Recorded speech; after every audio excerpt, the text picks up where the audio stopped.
राजेश सिंह दयाल नेता बन के क्षेत्र में नहीं आया है, सेवक बन के आया है, किसी का भाई बन के आया है, किसी का बेटा बन के आया है। मैं भारतीय जनता पार्टी में 2024 में नहीं, इतने भी प्रत्याशी हैं और होने वाले हैं, उन सबसे ज्यादा पुराना भारतीय जनता पार्टी का मैं सदस्य रहा हूं। अगर चुनाव जाति से हट करके होगा, अगर योग्य उम्मीदवार का होगा, अगर किसी सेवक को चुनना होगा तो भारतीय जनता पार्टी का प्रत्याशी राजेश सिंह होंगे। एक ही बात जनता से कहना चाहता हूं, इस क्षेत्र का विकास तभी संभव है जब हम जाति के उससे बाहर निकलेंगे। आज हमारी दुर्दशा का मुख्य कारण केवल और केवल जाति में बढ़ जाना है। नमस्कार, मैं अनुराग और आप देख रहे हैं daily live news. Rajesh Singh Dayal का तमाम लोगों ने नाम सुना है और प्रत्यक्ष रूप से लोग कैंप के माध्यम से देख भी रहे हैं, लेकिन मैं आपको बता दूं कि तमाम कड़ी से उनके जो है कैंप को जोड़ा जा रहा है। कुछ लोग कहते हैं कि राजनीति में आएंगे, तो कुछ लोग कहते हैं कि कैंप के माध्यम से समाज सेवा कर रहे हैं। सच्चाई क्या है, इसकी पुष्टि करने के लिए डेली लाइव न्यूज टीम आज लार में पहुंच चुकी है और हमारे साथ राजेश सिंह दयाल जी मौजूद है। तो सबसे पहले स्वागत है आपका डेली लाइव न्यूज चैनल में। धन्यवाद भैया। सर, सबसे बड़ी बात यहाँ पर आ रही है कि जो आज के दौर में कैंप चला रहे हैं अपने राजेश सिंह दयाल फाउंडेशन के माध्यम से, उसका मुख्य उद्देश्य क्या है? इसका मुख्य उद्देश्य 100% शुद्ध समाज सेवा है।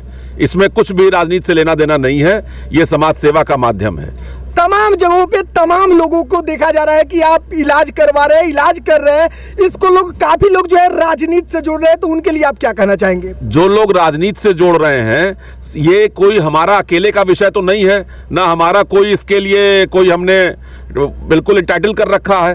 वो भी कर सकते हैं, हेल्थ कैंप लगाने के लिए सब स्वतंत्र हैं। हमको तो किसी हालत में समाज का लाभ मिलना चाहिए, ये कहने की जगह वो लोग अगर खुद करने लगे तो हमें लगता है और ज्यादा जनता को लाभ मिलेगा। लेकिन तमाम जगहों पे ऐसा देखा जा रहा है कि रोड पर फ्लैक्स बोर्ड लगा हुआ है और उस पर लिखा गया है कि राजेश सिंह दयाल का एक ही सपना, स्वस्थ खुशहाल हो सलेमपुर, अपना 71 लोकसभा क्षेत्र सलेमपुर। तो कहीं ना कहीं इसको राजनीति से लोग जोड़ रहे हैं और वो बैनर जो है वो भी कहीं ना कहीं आ रहा है। तो इन दोनों में क्या परस्पर मेल है सर? इसमें ये मेल है कि समाज सेवा का जो चरम है वो राजनीति है। हम लोग जब समाज सेवा करने की कोशिश करते हैं, सिकंदरपुर में कैंप लगा और वहां दूसरे ही दिन प्रिंसिपल को नोटिस हो गया कि आप इनको सस्पेंड किया, इनकी जांच किया, विभागीय जांच किया जाए और उनको सस्पेंड किया जाए। इस तरह का तमाम बार ये हम लोग को ये संघर्ष झेलने को मिल रहा है। किसी विद्यालय में जाते हैं तो रोका जाता है कि भाई कैंप कैसे लग रहा है, क्योंकि आप समझ रहे होंगे राजनीतिक स्थिति ऐसी है आज के दिन में। तो इस वजह से राजनीति अगर मिलेगा तो समाज सेवा और बढ़ चढ़ करके होगा, लेकिन समाज सेवा जारी रहेगा। ऐसा जनता का कहना है कि 2024 के लोकसभा चुनाव में भारतीय जनता पार्टी से आप सांसद के प्रत्याशी होंगे। मैं भारतीय जनता पार्टी में 2024 में नहीं, जितने भी प्रत्याशी हैं और होने वाले हैं, उन सबसे ज्यादा पुराना भारतीय जनता पार्टी का मैं सदस्य रहा हूं।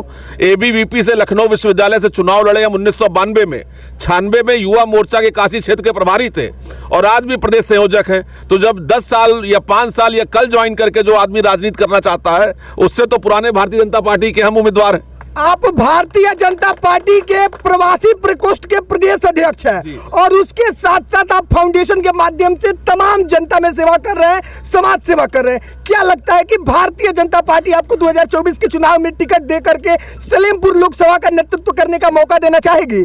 देखिए, अगर चुनाव जाति से हट करके होगा, अगर योग्य उम्मीदवार का होगा, अगर किसी सेवक को चुनना होगा तो भारतीय जनता पार्टी का प्रत्याशी राजेश सिंह होंगे। अगर चुना जाएगा तो तब भी राजेश सिंह समाज की सेवा करते रहेंगे, उसका माध्यम चाहे कोई हो।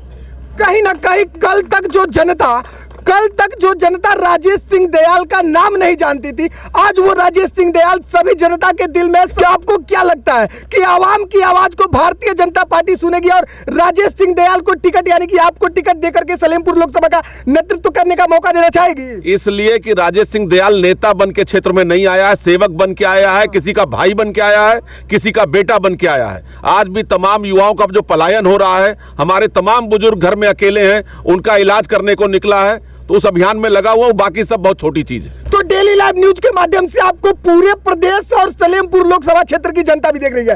इस कैंप को लेकर और 2024 के लोकसभा चुनाव को लेकर आप जनता से क्या कहना चाहेंगे?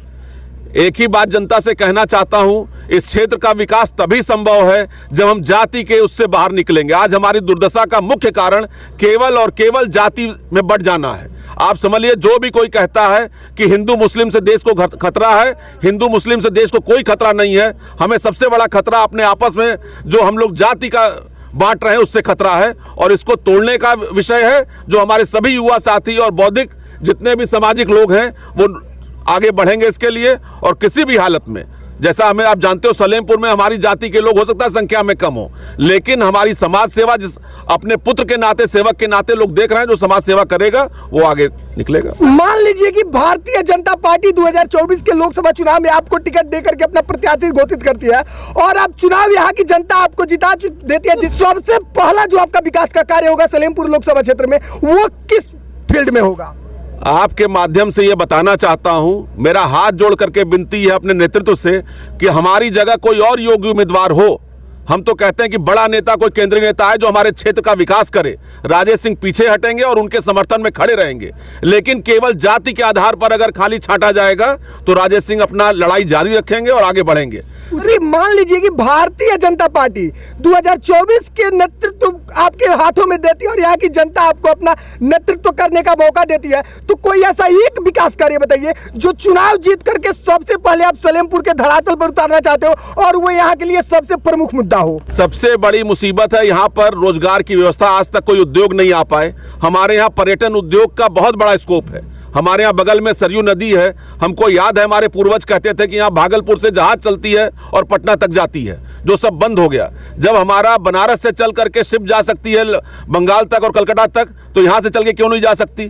तमाम तारे ऐसे विषय हैं जो पर्यटन पर हम लोग काम कर सकते हैं, जिससे यहाँ रोजगार भी बढ़ेगा और लोग टूरिस्ट भी आएंगे। यहाँ से अयोध्या का हम लोग शिप चला सकते हैं, उद्योग ला सकते हैं। तमाम तरह काम है जो युवाओं के लिए करना जरूरी है और रोजगार बढ़ाना जरूरी है। बिल्कुल सर, लेकिन सबसे बड़ा प्रश्न जो है, चाहे वो पक्ष के लिए हो या फिर विपक्ष के लिए हो, भागलपुर से पिंडी और लार से पिंडी रोड है, तो अगर जनता आपको मौका देती है तो वो रोड कितने दिनों में आप बनवा देंगे? हम लोग जनता के लिए लड़ने के लिए खड़े हुए हैं। चाहे मेरे लिए सबसे बड़ा समझ लीजिए समाज है, समाज के बाद दल है, दल के बाद परिवार और परिवार के बाद मैं खुद हूं। तो सबसे पहले समाज की हर लड़ाई लड़ने के लिए खड़ा हूं और लड़ता रहूंगा। बिल्कुल। चलिए जी, डेली लाइव न्यूज चैनल से जुड़ने के लिए और अपना कीमती समय देने के लिए बहुत बहुत धन्यवाद आपका। धन्यवाद।